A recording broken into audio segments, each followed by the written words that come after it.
हिमाचल की सियासत में राजेंद्र राणा एक ऐसा नाम है जो लंबे समय तक किसी भी पार्टी में टिकते नहीं हैं।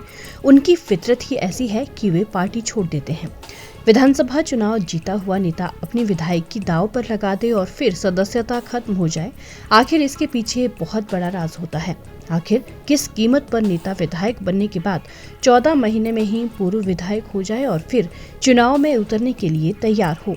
राजेंद्र राणा अपने इस कदम से कई आरोपों से घिरे हैं।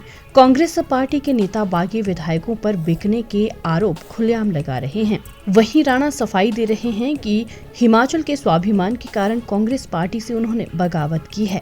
सच क्या है ये तो वही जाने, लेकिन जनता है जो सब जानती है।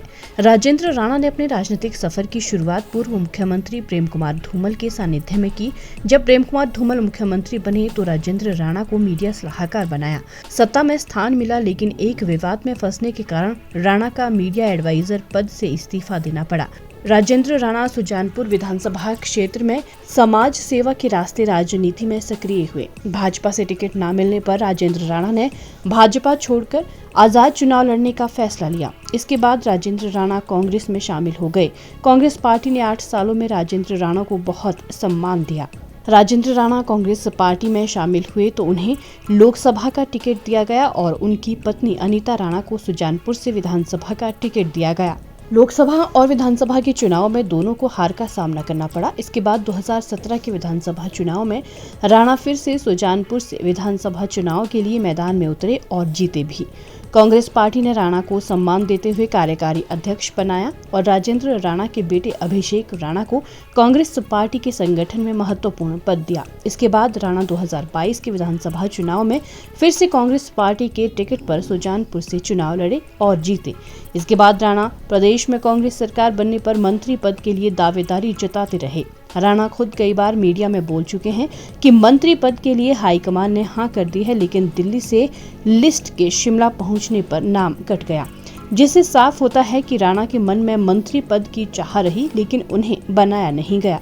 कांग्रेस से बगावत करने के कुछ दिन पहले सुजानपुर में राणा ने ऐलान किया कि अब उन्हें मंत्री बनाया भी जाएगा तो मंत्री पद नहीं लेंगे।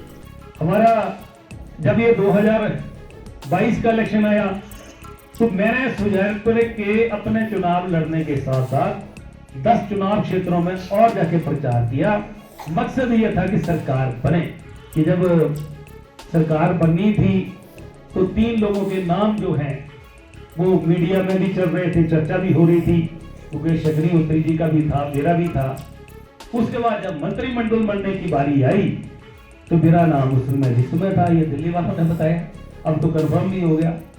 उसके बावजूद भी काटा गया। कहा जा रहा है, फोन भी आ रहे हैं कि राणा जी आपको मंत्री बनाना है।